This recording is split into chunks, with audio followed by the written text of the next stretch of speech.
Okay, sa mapagpalang umaga sa lahat ng mga nakikinig na mga mahal nating mga kaibigan na sumusubaybay sa himpilang ito ng Radyo Binyan 87.9 FM Binyan Radio Station, The City of Life. Ito ang aming programa sa araw na ito, ang programang 24/7 Balita at Talakayan. Ako po ang inyo pong lingkod, Chucky Paliman, na makakapiling ninyo sa umagang ito. Pagkakataon na rin batiin at pasalamatan ng ating punong lungsod, Mayor Jel Alonte, Vice Mayor Dada Reyes at Congressman Attorney Arman Dimagila Jr. dahil sa kanilang magandang proyektong ito sa pagpapatayo ng isang community radio station na ito ay araw-araw nagbibigay serbisyo, informasyon, edukasyon, mabuting balita at entertainment sa ating tagapakinig. Magandang umaga po sa inyo. Hello, good morning sir. Welcome po sa 24/7 Balita at Talakayan. At napakaswerte ko po ngayon araw na to. At makakapanayam namin kayo. Bago po tayo magtuloy-tuloy sa ating talakayan, sir, baka pwede ko kayong magpakilala sa ating mga televiewers. Ako po si Police Colonel Sandro J. Tavalia. Ako po ay natalaga bilang Acting Provincial Director ng Laguna noong April 1 hanggang sa ngayon. So, prior to my assignment here, I was the Chief of Police of Las Piñas sa National Capital Region Police Office. Ayun. Sir, bago ho kayo naging PD sa Laguna, baka pwede ho kayong ikwento kung paano kayo nag-start. Yung start po ng pagiging PD ninyo, saan ho kayo nanggaling? Yeah, so yun nga, kaya nabanggit ko, no, bago ako nag-Active Provincial Director Laguna, ako po ay naging Chief of Police ng Las Piñas for 2 years, so almost 2 years. Kung saan tayo ay nakapag-contribute din ng malaki sa Southern Police District. But of course, prior to Chief of Police ng Las Piñas, ako po ay naging Chief Pre-Charge Investigation Division ng DIDM sa Camprame at naging Regional Intelligence Division Chief ng Police Regional Office 7. Then, naging Station Commander din po ako sa Quezon City Police District at naging head po ako ng District Investigation Detective Management Division kung saan ako po ay na-promote ng Police Colonel. So, yun po, na-assign din po ako sa Aviation Security Group, sa Cavite, no? Kumbaga, balik ko lang dito pagbalik ko lang dito, naging hepe po ako ng General Trias Component City Police Station, naging Provincial Chief or Company Commander, Public Safety Company. During that time, yun ang tawag nila. Then, naging Chief Officer po tayo ng Silang Municipal Police Station. So, yun po ang aking career sa PNP po. Ayun, at expectin po namin na maging regional director naman po kayo, yes, sir. In God's will. Sir, diretso na po tayo sa ating talakayan, di ba po? So, sabi ninyo kanina, 3 months pa lang kayo na nakaupo bilang yes, isang provincial director. Ano po ba ang mga naging accomplishment ninyo sa ngayon? Yes. No, aside from we have 2 aspects sa aming trabaho. No? We have the administrative accomplishment, we have the operational accomplishment.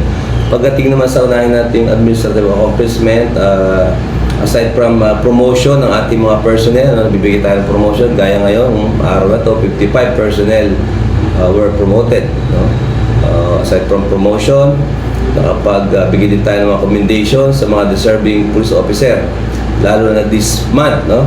Nagkaroon tayo ng armed encounter sa San Pedro kung saan ay yung ating police ay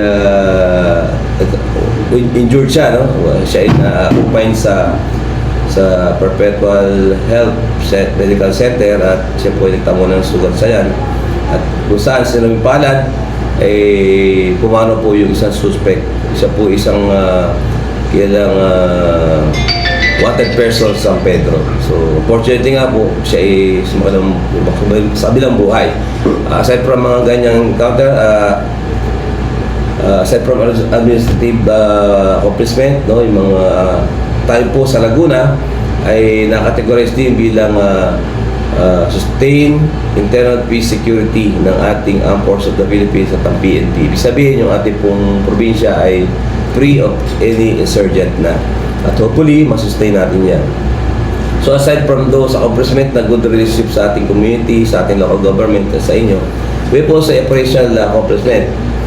Based on record, later magbibigay ako ng data, no? As record, from January to July 2025 compared to January 1 to July 2026, nagtala po Laguna PPO ng significant reduction, ano? Bumaba po yung ating 8 focus crime compared last year ng 60 incident. So malaki na po yun, no? 60 incident na 8 focus crime. So nagkaroon po tayo during my term, nagkaroon po tayo ng 766 at illegal drugs operation, kung saan nagresulta ng 900 arrests. So we have also ay nagtatap din po tayo sa wanted persons sa paghuli at yun, aside from illegal drugs, wanted person, meron po tayo mga confiscation ng illegal firearms, pero hindi po tayo nagtap, but of course hindi po tayo papahuli. So aside from those operational accomplishment, ni-improve din natin yung ating police visibility. Dito sa Laguna, in-implement ko yung lalo na yung city at klase, in-implement ko yung 12 hours duty. Kasi naniniwala ako, like sa NCR, magiging effective ito kasi before, ang duty natin is more than 12 hours. So ginawa ko, na-reduce sa 12 hours on duty, 2 shifts, no? Lalo yung patrollers natin from 7 a.m. to 7 p.m. then 7 p.m. to 7 a.m. following day. Because of that, yung tao naging 12 hours sila sa kalsada at hindi kahabaan yun, hindi sila mapapagod compare sa nakaraan na mas mahaba sa 12 hours. Kaya yung mga cities, sinectorize natin sila, in-action natin yung deployment. At aside from those dagdagan natin yung mga city police station natin ng tao. So, tatanong kayo saan ko kinuha yung pinagdagdag ko. So, what we did dito sa Laguna, sa utos din sa ating sa taas, yung mga municipal police station na mababaan mo ng krimen, kumuha mo tayo ng mga minimal person doon. 2, 3. Then, ilagay natin sa mga cities kung saan ang ating kasi mga city ay malaking contribution, no? Nagko-contribute siya ng malaking 8 focus crime, no? Yung sa ating 8 focus crime, yung murder, yung crimes against person, murder, homicide, rape, physical injury, at yung crimes against property naman, robbery, theft, motor napping, no? So, because of that, diagdagan natin yung mga city ng tao galing sa mga station din ng mga bahang krimen at para ma-maximize na yung ating deployment at of course we're expecting na mas bababa pa ang krimen, no? Gaya na sinabi ko kanya, nag-reduce tayo ng 60% 60 incident na 60 incident compared to last year same period. So hopefully after a few months assess natin kung mas bababa pa yung ating 8 focus crime.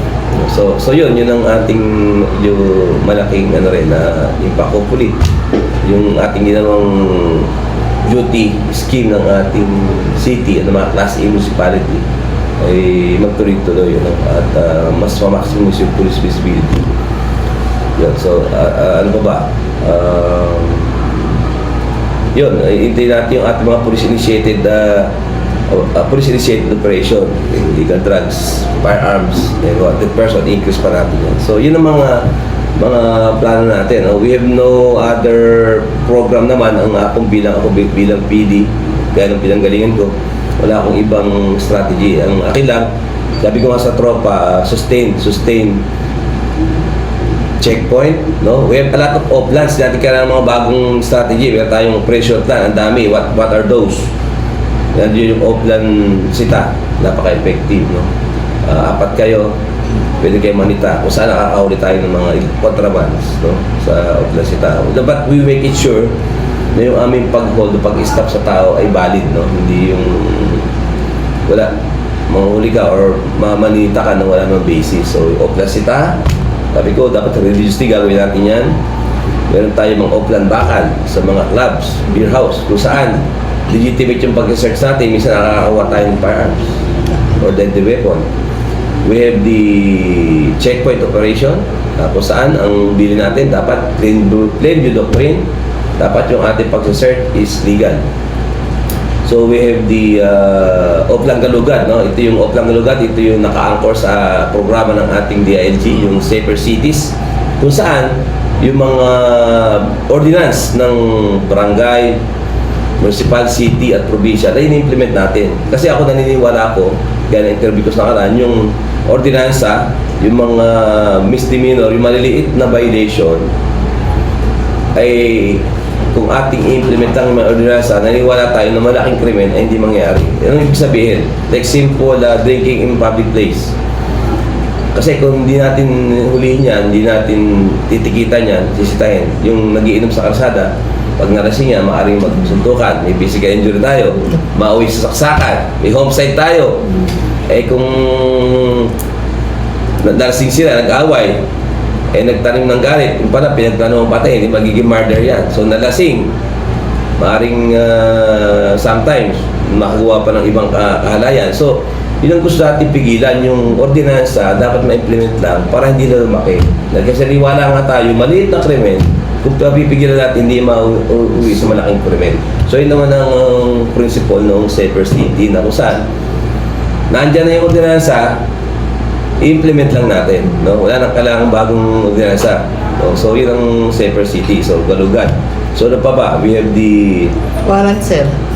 ayun, meron tayong Manhunt Charlie. Ano? Kung saan yung Manhunt Charlie, yun naman i-embedded sa aming police na talaga nang in-implement namin yan. We have I believe 1,000 standing warrant of arrest. Kaya we're trying to review all those warrant.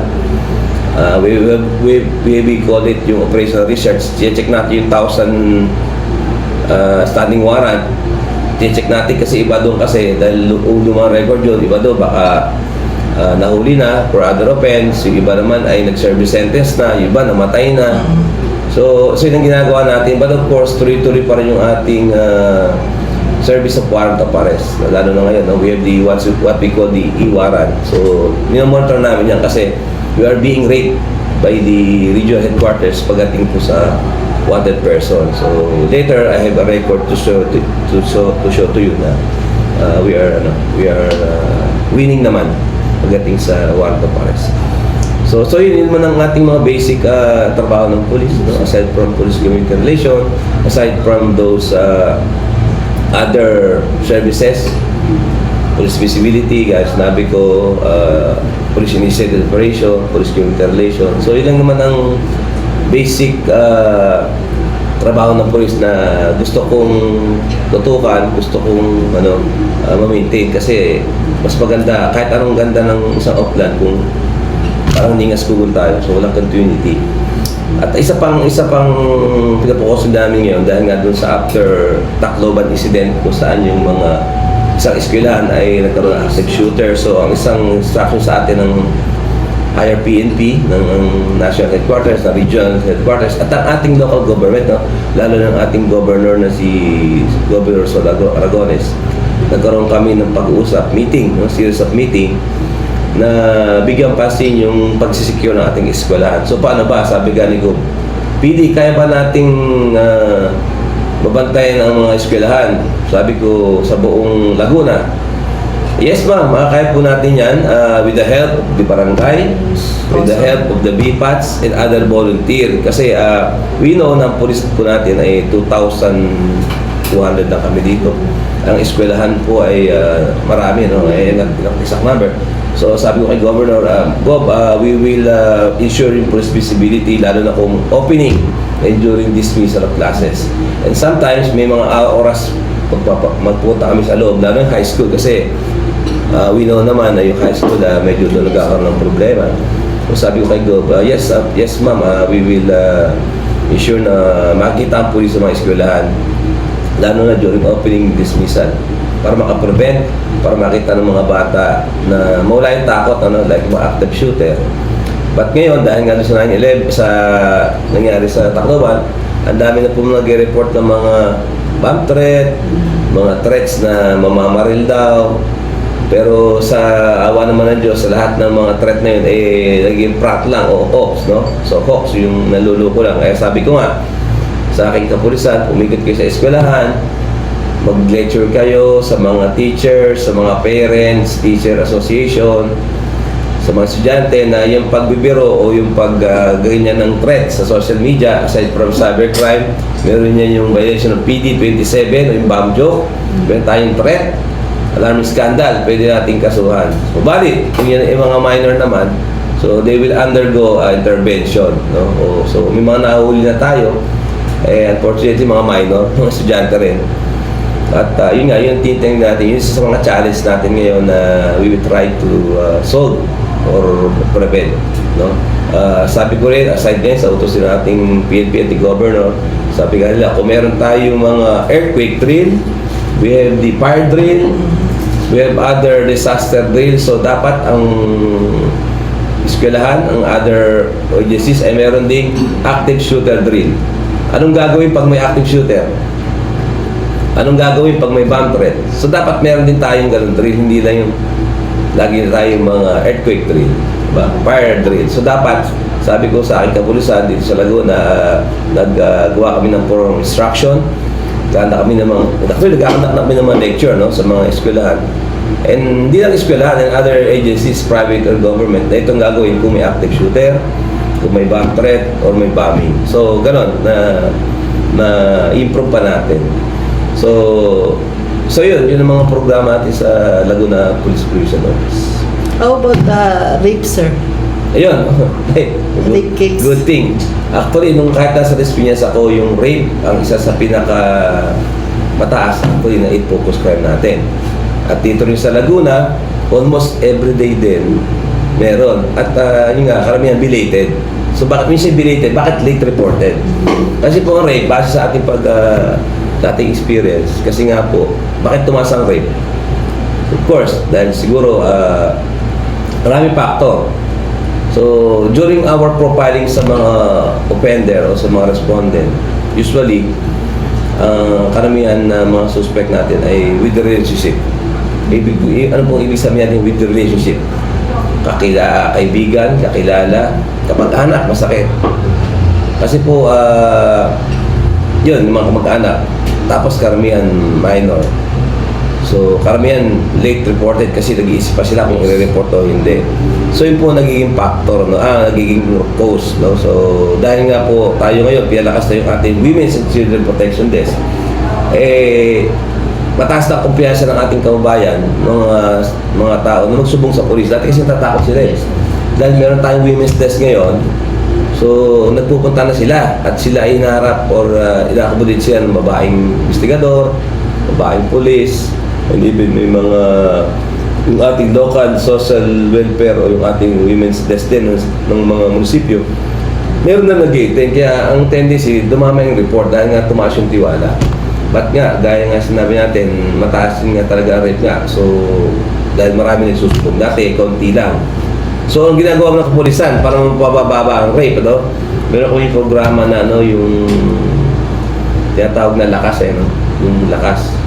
Yung programa yun to educate yung mga public, educate yung pamilya, yung mga kalalakihan, awareness na pag ginawa nyo to, ito magiging kaso nyo, ito magiging penalty nyo. And of course, meron tayong mga programa rin yung pinakalakas yung family, yung values, no? Kasi pag rape kasi ano yan ang kailangan dyan susi dyan, yung kausapin yung mga pwedeng gumawa nito at yung pamilya, palakasin yung values nila, patatagin para hindi na mangyari. So yun po, kasi nangyayari sa loob ng mga bahay, sa loob ng mga pribadong lugar, ay ang pulis naman po ay hindi nakapagpatrolya. Kaya ang ating countermeasure dyan is palakasin yung awareness ng mga bawat pamilya, bantayan yung mga anak, yung mga kalalakihan naman, educate na sila na ito mangyayari sa inyo pag kinamit nyo yan. So, more on family values, pinapalakas natin. So, sir, sa 3 months yung siyempre pag-upo, bago pa lang kayo bilang provincial director, nakita nyo na po ba yung malaking hamon na kakaharapin nyo dito sa lalawigan ng Laguna? Paano nyo po ito tutugunan? Tama kayo, no? Kasi nga, ang Laguna ay parang NCR din, ano? Kasi, una, kagandahan nito, galing ako sa NCR, I have a big experience sa NCR, kung saan is, doon ang volume ng crime talagang mataas. So, pagdating dito sa Laguna, ang Laguna kasi hindi rin nalalayo sa NCR. Yes. Sa Calabarzon, ang taas. Kasi Laguna has a total population of 3.7 na tayo ngayon. Sa Laguna, meron tayong 6 cities, 24 municipalities. So, malaki talaga ang challenge, no? Dito kasi, ang daming tao, meaning maraming crime. So, kaya nga ako, sabi ko, we don't need any new strategy, tactics. Ang kailangan lang natin, sustain yung mga existing operational plan. So, dahil yung mga sabi ko kanina, checkpoint, Oplan Sita, Oplan Gulugat, Oplan Bakal, Oplan Nene. Sir, ano yung Oplan Nene? Oplan Nene, ito yung pupunta yung mga pulisan sa mga clubs, kasama ang mga women's, kasama ang local government to see to it na yung mga bar natin walang minor, Okay. walang human trafficking. So yun yun. Oplan Baka, nagpupunta tayo sa mga club para walang dadala ng baril. Kahit police, sinuhuli ko yan. So yun lang naman. Tapos aside from those of wanted person, illegal drugs, crime prevention yan, yung binanggit ko, pababae ng focus crime. Yun naman ang gawin natin eh. So, dahil nga sa experience ko, nakikita ko na yun maging problem, kaya doon kami nagpo-focus. Okay. But another thing na gusto kong focusan, no, hindi lang na-highlight to, na this is not part of the 8 focus crime, yung crime na cybercrime.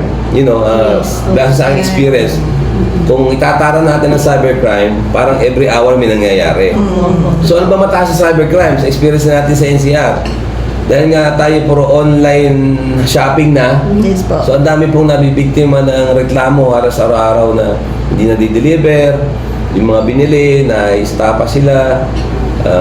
Sir, nagbayad kami, hindi nakarating, nabumili kami, iba hindi deliver, yung aking e-wallet, naubos ang load.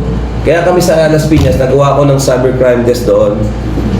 Dito, gusto ko yun ang isang papalaksin ko, yung cybercrime. Kasi nga, though we are only indexing those 8 focus crime, pero yung cybercrime kasi, may plano na ito ilagay sa 8 focus crime. Dahil nga sa dami. Sasama pa natin yung mga threat. Yes, sa school, that is cybercrime. Yung ikaw, libel, cyber libel. Kung pagsama-samahin mo, yun ang pinaka mataas talaga nangyayari. Hindi lang natin na-highlight. Pero every hour may nangyayari. Opo. Kaya kami sa PNP, gusto kong isama na yun sa 8 focus crime. Mga 9 focus crime na. Yun nga lang, tataas naman yung ating crime. Tataas yung ating magiging malaking impact naman yun. Kasi nga, sabi ko, Yes, opo. every day, hindi pwedeng walang cybercrime. Yung mawala ng load mo ng ng Gcash mo, yung Paymaya mo, nawalan ka ng 1,000, diba crime na yun? Bakit nawala? Yung may na-deliver ka, mali yung in-order, that is a crime. Nag-order ka ng damit, dumating is-short, diba? So, although naman, lang yan so marami reklamo. So, crime yun kasi may kontrata may stapa, bayad ka. Diba? So, yun ang isang challenge natin sa cybercrime na hindi lang masyadong napapansin. So, ibig sabihin, sir, maglalagay kayo ng desk of...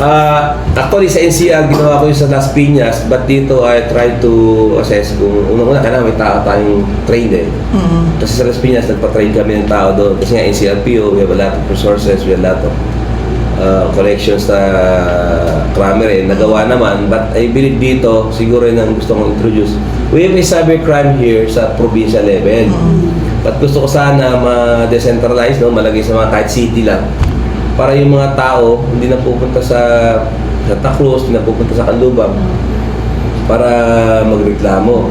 So pupunta sila sa mga desk, sa mga city, municipality. Yun nga lang, kailangan ko mag-train ng tao. Kasi Tama sir. technical yan Oo, tama sir kasi yung ang daming problema nga talaga sa cyber. Dami. Tapos kung minsan pagka pupunta ka ng police station, ituturo ka pa doon sa Dito, PPO. PPO, Kalamba. Manila pa, the worst. Oo. Taga San Pedro ka, sa Manila ka na lang pumunta. Oo. Kaya yung nakita ko, kaya nga kami sa NCR, sa Las Piñas, nung nakarinig ako ng utos na maglagay ng cybercrime list, talaga ako lang din yung sa Las Piñas nag-create. So, napakaking bagay kasi yung tao, yun, siyempre nabiktima na nga. Iba, nagpa-deliver, na-divert. So, marami akong experience yan. At ang hirap mag-apply ka ng, may tinatawag ng cyber warrant. Sample, gusto mong nagpa-GCash ka sa number na ito, padala kang 10,000. So bago mo buksan yung account ng Globe na yun, bago mo makuha ang detalye sa Globe, kung sino yung pangalan na yun, it needs a cyber warrant. Yes, sir. So ma-apply mo sa judge, kailangan investigador magaling marunong. Warrant, cyber warrant to disclose computer data. Sample, nagpadala ka nga, sabi ko, gusto makuha yung pangalan nun, gusto mong kayo account number yun, kailangan mo ng warrant. So hindi basta-basta, kaya kailangan mo magaling na investigador. Kaya yung mga stasyon, hindi pa sila expose sa ganon. Excellence. Kaya yun ang isang challenge natin na training, karanasan, no? Para, kasi yung judge kasi, nagtatanong din, bakit, ano ka ba? May mga requirement din ang judge bago niya approve. So ibig niyo sabihin, magkaiba yung investigador ng PNP Ordinary. sa cyber.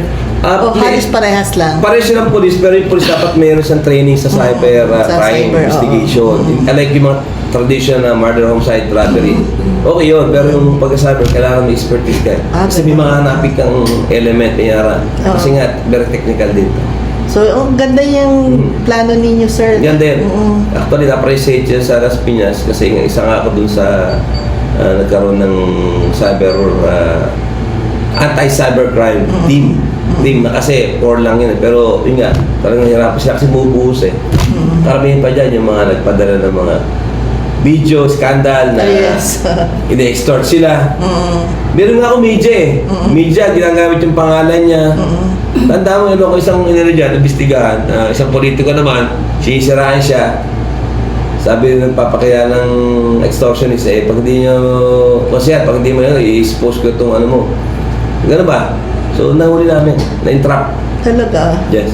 Media po siya? Media? Hindi, vlogger. Sorry, vlogger. vlogger. Parang ano siya. So, yun. Nung isang konsyal sa Las Piñas, pagtanong niyo doon. Na-entrap namin. Nahuli namin. May isang konsyal yun. Kasi na-extort siya. Hindi siya nagbigay. Isarayan siya kung ano siya sabi. Vlogger. Na-entrap namin nung nagbigay ng pera. At least bigyan natin ng knowledge yung mga tao just in case na matuloy po yung pangarap. Yun ang pangarap ko na sana magawa ko rin dito sa kahit city lang muna. Opo. Magkaroon ng cybercrime. Actually, may direktiba na yan. Ayun nga lang, so we need to train a person people to be assigned. At least yung yung Kaiba, di ba? medyo maganda yan, sir, kasi gawa nga nung pagka may nagpaplano pa lang na manloko, ma-alerto na dahil binigyan nyo na ng pansin ng cyber, di ba po? Meron naman tayo dito sa probinsya, yung ating tinatawag na cybercrime team, di ba? Anti-cybercrime team under ni Captain si Kim, pero malis na siya. Meron kami kayo nga na masyadong centralized sa PPO. Dapat gusto ko sana ibaba. Mga Calamba, San Pedro, paano doon sila pupunta? Ayun. Pero gusto naman na meron naman tayo dito sa probinsya. Yun yung gusto ko lang, i-decentralize siya. Alam niyo yun? Sir, kasi nung one time may nilapit ako doon sa Calamba. Kaya regional level yan. Sa regional na. Yun nga kasi may humingi ng tulong sa akin. Isa siyang OFW. Pero inano siya yung minumolest siya. Ginawa siya ng video. Yun, tapos ni-extort na. Ni-extort. Tapos nga siyempre, inihingan siya lagi ng pera. Nagbigay na siya. Tapos, how many times na? So, nung last na sabi ko nga, huwag ka na magbigay. So, nung last na hindi na po siya nagbigay ng pera. So, ayun. Kaya, rin naman, na-entrap ko. Kaya, yun yung sabi ko. Yun ang isang malaking problema ng kabayan natin. Di ba dyan, yung mga, ang isa pang usong-uso yung bata, yung pinapautang ka, tapos may mga tubo-tubog sa malaki ng mga lending pa. Yung mga bata kasi nga online yun eh. Online lending. Kaya po utang ka tapos malaki na, tetret ka, imimidya ka daw, bayad ka naman ng bayad. Madadalang ka ng taon daw. Demand letter, Oo. tapos kabaong. Yan. May nangyari na po yan sa kasamaan namin media na pinadalan pa rin ng kabaong. Yun, yung mangyari. Mga ganyan po. Kaya nangyayari, ini-entrap natin yun. So, ang gumagawa niyan cybercrime Maganda po unit, yan. team. Oo. Of course, with the help of my local police. Maganda yan. Hoping na. Yeah. Hoping na So dito sabi ko, meron tayo kaso masyado centralized region, probinsya. Nag-effort pa sila pumunta dito. Yeah. But meron naman tayong existing. Yung nga lang gusto ko, malagyan sana mga station para yung mga tao, hindi na mahirapan. Tama sir, tama. Oo. Ginawa ko sa Las Piñas, nagawa ko dun eh. Oo. Go tayo dyan. Ay, syempre, nagawa ko ninyo sa Las Piñas. What more dito sa Laguna, Yes. di ba po? Maraming kasi tao doon. Hopefully dito, alam natin limited yung tao dito. Yun ang isang challenge natin, pero hindi naman hadlang eh. Kaya sinabi ko, pinalakas natin yung mga city, galing din sa mga municipal station para mas mababa pa natin ang crime. Ayun. Sir, yung ano nga po, katulad ngayong araw na to, walang hinto ang pag-ulan. Yan. So, kamusta naman po na nagpa-deploy po ba kayo sa mga PNP natin, sa mga nababahaan? Yan, ganito yung Jackie, every time may mga parating na bagyo, yan, ulan na malakas, ulan, tigil na ulan. Ang kapulisan po ay katuwang ng ating Disaster Risk Reduction Management Office ng probinsya at ng municipal. Kami po ay may tao, mayroon kami resources with vehicle, we have people. Kaya kami po talaga tiyatap ng mga local DRMO.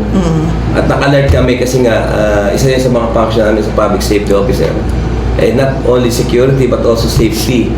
Last week may nangyaring kung saan gumuho yung riverbank, alam ba, no? So nagpunta tayo doon. Kasama tayo sa search and rescue, no? Unfortunately, mayroong dalawa na nasawi. So, yun, kasama tayo sa mga ganong na mga operation, no? Disaster operation. Kami lagi ang pinakamaraming tao. We are on top of the situation, but of course, the local government pa rin palagi. Kami support lang. Kaya kami, sabi ko, anytime dapat naka-ready kami. Ready. Kasi nga, disaster, emergencies, public security, rally, no? Nakaraang CDM, nakaraang zona, gusto ko papurihan din yung ating mga Laguna CDM contingent, naging karoon isang mapayapa at maayos na zona. Tayo po ay na-assign na ma-deploy dito sa Manila, sa Medjola, kung saan kasama natin binantayan yung Malacanang and other government buildings area para kung sakasakal. Preemptive lang naman, unlike to sa Quezon City, talagang karoon ata ng minor encounter na. So, yun. Sir, bali nung pag-upo ninyo, napansin po namin na puro mga SLI ang mga nahuhuli sa drugs at saka mga big time na rin po. So, ano ang naging estratehiya ninyo at bakit po ninyo napukpok ang ating PNP para manghuli ng mga ganyang drug suspect? Tama yun, siyempre, ang PNP naman, we are tasked to conduct the anti-illegal drug operation. Yung nga lang, nakukuha natin yung mga street level. Meron din tayong, during my term dito, pinakamalaki ko parang 100 grams eh. So lately, mga 8 grams, 5 grams. So, ang isa nating strategy dyan, of course, aside from yung ating supervision, reminders, nagkaroon po tayo ng reward. Kasi we have funds, small funds, galing sa headquarters. So saan ginagawa ko, pag may mga naka-accomplish ng mga 50 grams, 100 grams, or 25 grams pataas, ibigyan ko sila ng reward.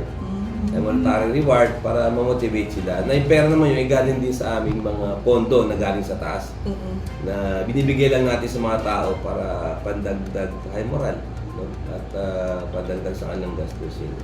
So aside from financial, we have a reward din. Every Monday, nagbibigyan ako ng commendation, medals, no? Para sa kanilang mga pagtuloy-tuloy na pagkandak ng anti-illegal drug operation. So yun lang naman ang strategy ko at yan naman embedded sa amin na trabaho namin. Yun nga lang, we have the PDEA, kung saan sila yung mga HBI. But kami naman, we're trying to develop din, no? Case build up sa mga high value target. But usually nga, pa natin mga street level na Kasi nga, tayong kapulisan, tayo nasa kalsada mas nakikita natin. Kaya, hopefully, makachamba tayo or makakuha kami ng target. Peace be up against those high value target. But fortunately naman sa Laguna, based sa aming information na wala pa naman tayong information. But of course, nakipag-ugnayan tayo sa PDEA, sa other nearby province, baka para makakuha tayo ng mga big time, no? But hopefully, wala ditong big time sa Laguna. Only mga straight cruiser na hindi natin siya titigilan, no? Para hindi na rin magkaroon ng pagkakataon yung mga big time o mga high value target na makapag-operate dito sa atin. Yung ano nga po, yung nakaraang operation po yung sa PDEG na nakakuha ng 100 grams na PDEG. siya po, di ba po? Saan dito sa atin? Opo, sa PDEG. Dito sa anong bayan ng Laguna? Doon po siya na inventory sa Binyan. Perpedeg siya. Oo. Yun, maganda po yung nangyari yun at ang laki. Yeah. Ang laki ng street value nung Oo, nakuha. kaya di kung ba po? nakuha ng 100 dito, talagang malaki na yun. No? Ibig sabihin lang din no, na siguro, kaya wala ganun karami tayo ng huli. Una, siguro, wala na talaga supply. Diba, wala na supply, kaya nahuli natin 25 grams, 5 grams. Kagabi nakahuli ako 8 grams. Mga 8 grams. So, ganun lang. Oh. So, hopefully, wala na tayong mga ganung kalaki, mas malaki pa. Pero kami naman hindi kami titigil sa PNP, no? I-intensify ng intelligence natin sa yung information para makakuha tayo kung talagang meron, no? Hopefully, wala naman na ganung kalaki. Ayun sir, napakahaba na nating ng talakayan Okay. sir, di ba po? Ang sarap makakwentuhan. Sarap magkwentuhan kay sir, Para di ito ba? na tayo, experience lang natin. Anyway sir, maganda yung motivation nyo. Yung magandang ginagawa yung motivation sa mga tao. Totoo yun, hindi po lasing. Alam mo naman yung nanggano. Kasi mas nai-inspired sila pag gano'n Oo. lang. Siyempre sir, di ba? Katulad nga sinasabi ni Ate Jackie na dapat din, baga may recommendations din sila, di ba? Oo. Para Oo, na-inspire para sila. din. Ganun. Tingnan nyo, di ba? Oo, Ano nga lang eh. Para na-inspire kami, ano kami sa pagtatrabaho, di ba po? Ay, lalo-lalo na po ang ating mga barangay, di ba po? Oh, kaya nga. Sila po yung Kaya pinaka-source ang combination natin. natin ng ano?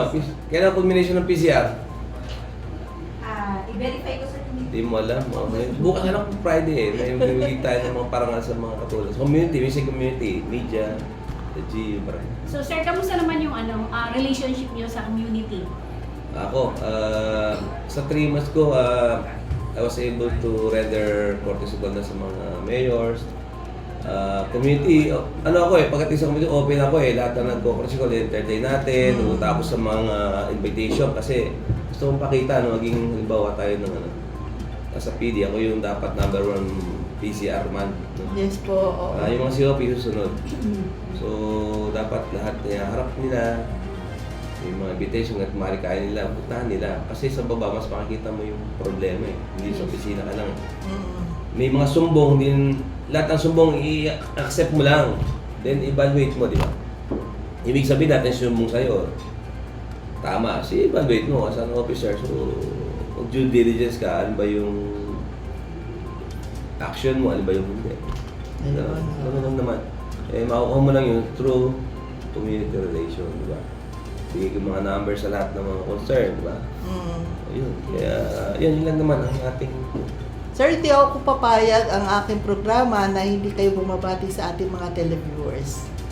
Siyempre. Lalo na po sa inyong loved ones. Ayun, aga batiin. So, sa lahat ng televiewers, dito lang po ang inyong Laguna PNP, just dial 911 at yung aming mga number sa Facebook, meron kaming pulis ng Laguna, yung aking mga police station, meron din sila, just punta lang kayo sa Facebook, sa internet, makikita yung number. At gusto ko rin pong pasalamatan yung ating mga kababayan sa Laguna na nagtiwala sa atin. Sana po tuloy-tuloy yung pagtitiwala. Basta hiling ko lang na isumbong nyo po, i-report nyo sa amin kung ano yung mga nakikita nyo at agad naming actionan yan.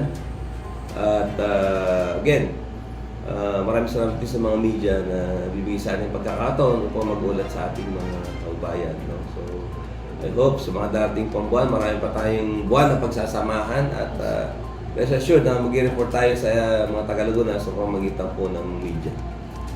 So, again, thank you very much at sana po, kung di natin matigil ang crime kasi hindi matitigil ang crime. So, bawasan natin, mabawasan at ma-minimize para magkaroon tayo ng isang maayos, masaya at malusog na probinsya. Ayun. Sir, wala na kayo idadagdag, wala na kayo ihahabol ng mga mensahe po? Binabati ko na yung aking misis. Pamilya. Okay. Yun lang. Okay na po. Okay.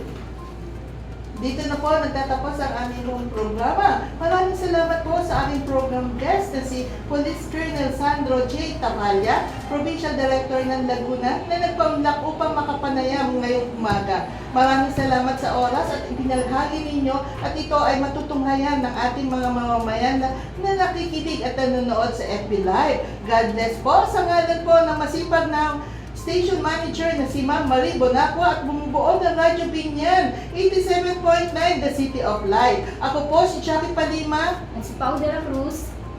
At Police Colonel Tapaya at your service dito sa Laguna. ang inyo pong lingkod na bumabati sa inyong lahat na magandang umaga sa lahat. God bless po. Magkita-kita po tayo sa susunod na Sabado para sa programang 24/7 Balita at Talakayan. Dahil sa Binyan, lahat kasama, walang maiiwan. Maraming salamat din po sa lahat ng mga sumusubaybay sa aming Facebook Live at ugaliing makinig tuwing araw ng Sabado sa ganap na alas 11 hanggang alas 12 ng umaga ang 24/7 Balita at Talakayan. Sa 87.9 FM Radio Binyan, ang mayaman sa informasyon at inspirasyon. Maraming salamat po. God bless everyone.